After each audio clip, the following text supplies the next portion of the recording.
संभालिए sir, अपने आप संभालिए, हिम्मत सर। देखिए, निचली अदालत ने सबूतों के अभाव में, क्या आपने किसी प्रदेश के मुख्यमंत्री को कभी रोते हुए देखा है, या आपने कभी किसी ऐसे व्यक्ति को देखा है जो एक नेशनल पार्टी का प्रमुख है, सुप्रीमो है, और वो अपने कार्यकर्ता और अपने जनता के सामने रो रहा हो?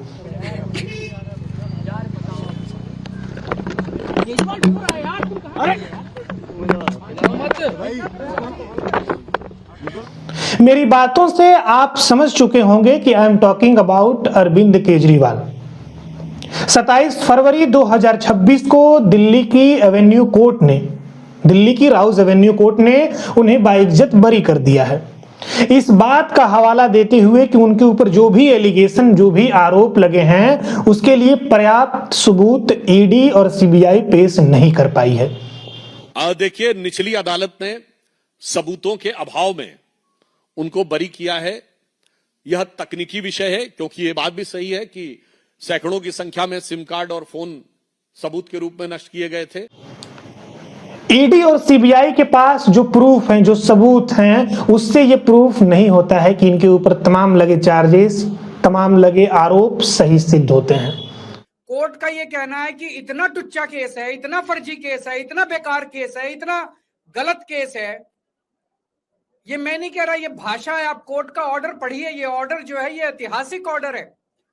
कोर्ट ने कहा है कि इतना फर्जी केस है, इतना फर्जी केस है, एक भी सबूत नहीं है, एक भी गवाह नहीं है।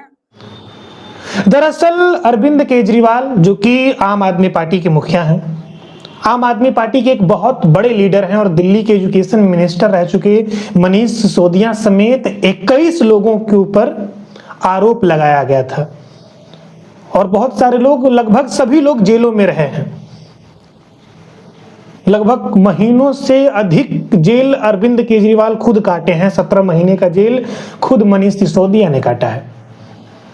दरअसल इनके ऊपर यह आरोप था कि इन्होंने दिल्ली में एक ऐसा नियम बनाया है, एक ऐसा लिकर लॉ बनाया है, जिसके तहत ये जो शराब बेचने वाले लोग हैं उनको जबरदस्त फायदा पहुंचा रहे हैं ये लोग, जिसकी बदौलत जो बेचने वाले शराब हैं उनका जो शेयर और उनका जो रेवेन्यू परसेंटेज है वो 5% से बढ़कर 12% हो गया। जिसके बाद ऐसा नियम बनाने के बाद जब उनको बेनिफिट हुआ तो इनको बदले में आम आदमी पार्टी ने 100 करोड़ रुपयों का घूस लिया है।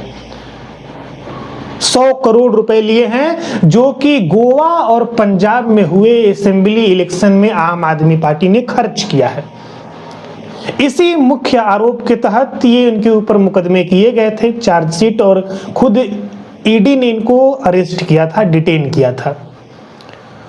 और पिछले कई वर्षों से ये केस दिल्ली के राउज एवेन्यू कोर्ट में चल रहा था। राउज एवेन्यू कोर्ट एक स्पेशल कोर्ट है जो 2019 में बनाया गया था, जहां पर जो वीआईपी जो लोग हैं, जो एमपी एमएलए हैं, इनके खिलाफ जो एलिगेशन है, जो चार्जेस है, जो मुकदमे हैं, उसका त्वरित यानी कि क्विक एक्शन लिया जाए और उसका निदान किया जाए। इसके लिए राउज एवेन्यू कोर्ट बनाई गई थी 2019 में। और उसी राउज एवेन्यू कोर्ट ने यह कहा है कि सीबीआई और ईडी जो भी प्रूफ इन लोगों के खिलाफ दे रही है वो पर्याप्त नहीं है इनको दोषी साबित करने के लिए। और फिर होना क्या था, ये पल इतना इमोशनल था कि जैसे ही अपने कार्यकर्ताओं से, अपने फैमिली से मिलने अरविंद केजरीवाल जाते हैं, मीडिया के सामने रोने लगते हैं और मीडिया को भी निशाना बनाते हुए कहते हैं कि 24 घंटे मेरे ऊपर डिबेट चलाया जा रहा था कि ये व्यक्ति भ्रष्ट है, ये व्यक्ति भ्रष्ट है, भ्रष्टाचार किया है। लेकिन आज इस देश के न्यायालय ने और इस देश की न्याय व्यवस्था ने मेरे मान सम्मान को रखा है और मैं कट्टर ईमानदार हूं पूरे देश के सामने, अब मैं कह सकता हूं। और इस देश में, इस देश के सिस्टम ने मेरे ईमानदारी का मजाक उड़ाया है।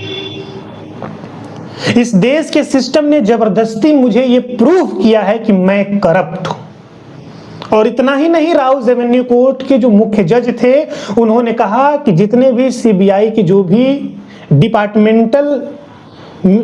डिपार्टमेंटल अधिकारी हैं इस केस के, उनके ऊपर भी जांच बिठाई जाए। उनकी भी इंक्वायरी की जाए। अब होना क्या था, ये बात सीबीआई को जैसे पता चलती है, सीबीआई तुरंत इस फैसले को चैलेंज, चुनौती देने के लिए हाई कोर्ट में याचिका दायर कर देती है। अब सबकी नजरें हैं हाई कोर्ट से आने वाले फैसले पर कि हाई कोर्ट क्या फैसला लेता है, क्योंकि निचली अदालतों के फैसलों को हाई कोर्ट चाहे तो बदल सकता है या उस पर स्टे लगा सकता है। तो देखने वाली है कि नए सिरे से इस कोर्ट को, ये जो केस है, इस केस को हाई कोर्ट किस तरीके से सॉल्व करता है। लेकिन तमाम सोशल मीडिया पर जो यूजर हैं वो लिख रहे हैं कि नहीं, अरविंद केजरीवाल सच में ईमानदार है। बाकी वो ईमानदार हैं कि बेईमान हैं, हम अपनी टिप्पणी क्या रख सकते हैं, क्योंकि you all know very well about the reality of Indian political system और Indian politics. Nobody are completely honest here. This is the fact and we have to accept it. And this is the dark reality of our system. Corruption is everywhere. You can find anywhere. Corruption is fixed deposit in India. बाकी तब तक के लिए thank you so much. जय हिंद आप सभी को।